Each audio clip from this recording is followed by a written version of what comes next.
পল্লব হালদার তিনি কিছু আপনাদেরকে বলতে চান। উপস্থিত বর্তমান ছাত্রছাত্রীদেরকে সাহসী এবং আমার ক্লাসমেট যারা তাদেরকে অনেক অনেক ভালোবাসা এবং যারা অভিভাবক এসেছেন সবাইকে প্রণাম জানাই। আমরা এখানে উপস্থিত হয়েছি, আমরা জানি এই আমাদের বাংলার বুকে ঘটে গিয়েছে আরজি করে একটি নিন্দনীয় পৈশাচিক ঘটনা, যেটা আমাদের মানব সমাজের কোনো মানুষ ঘটিয়েছে। সত্যি আজকের আমরা কোন জায়গায় বাস করছি? আমরা জানি পশু অনেক কিছু করে, পশুর কোনো জ্ঞান নেই, কিন্তু আমরা মানুষ সমাজে দাঁড়িয়ে একটা মানুষ আরেকটা মানুষের কাছ সঙ্গে পৈশাচিক ঘটনায় ঘটাচ্ছি। সত্যি নিন্দনীয়।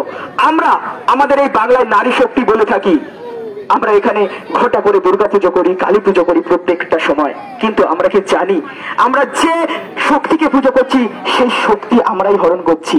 সত্যি আমাদের লজ্জার বিষয়। এই বাংলার বুকে, এই ভারতবর্ষের বুকে, এই বিশ্বের বুকে প্রত্যেকটা মুহূর্তে ধর্ষিত হচ্ছে আমার আপনার ঘরের কোনো না কোনো বোন। তাই আমরা আজ রুখে দাঁড়িয়েছি। আমরা আজ এই মসজিদবাটি স্কুলের পক্ষ থেকে এবং সকল অভিভাবকা এবং অভিভাবকদের পক্ষ থেকে, তাই বর্তমান সমাজে দাঁড়িয়ে আমাদের মধ্যে কোনো স্বাধীনতা নেই। তাই স্বাধীনতা সম্পর্কে একটি ছোট্ট কবিতা আমি বলছি। স্বাধীনতা আজ তোমার প্রতিদিন খুঁজি, সকাল দুপুর রাত্রিতে তোমার খুঁজি চিহ্ন কাটা রাজপথের এই ফুটপাতে। স্বাধীনতা তোমার প্রতিদিন খুঁজি দুগ্ধহীনা মায়ের বুকে, ছিন্ন আঁচল পেতে থাকা পথের পাশে মুখ থেকে। খুঁজি তোমার অফিস পাড়ায় হতাশ বিতাস দৃষ্টিতে, ক্ষুব্ধ আগুনে দেবে না যে সিক্ত চোখের দৃষ্টিতে। স্বাধীনতা তোমার প্রতিদিন খুঁজি পথের পাশে ডাস্টবিনে, আহার নিয়ে চলছে লড়াই মানুষ কুকুর রাত দিনে। স্বাধীনতা তোমার প্রতিদিন খুঁজি পথ শিশুর ওই বোঝকাতে, ভাঙা বোতল ছিন্ন কাগজ দুর্গন্ধময় বস্তিতে।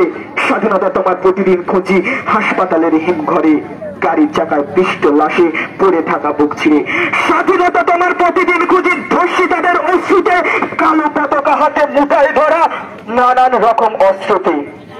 স্বাধীনতা তোমার প্রতিদিন খুঁজি চলন বলন ভঙ্গিতে, তোমার খুঁজি কান পেতে সব নিত্য নতুন সঙ্গীতে। স্বাধীনতা তুমি কেমন আছো দেখতে ভীষণ মন যে চায়, প্রতিদিন তোমার চলতে দেখি স্বপ্নময় পতাকায়। আমরা একটা কথা বলবো, আজ থেকে আমরা যে প্রতিবাদ মিছিল করলাম শুধুমাত্র আমরা এটা এখানে সমাপ্ত করব না।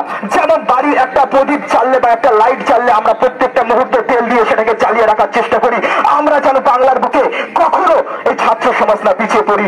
এই প্রতিবাদ থেকে আমরা সবাই একত্রিত হয়ে বলবো,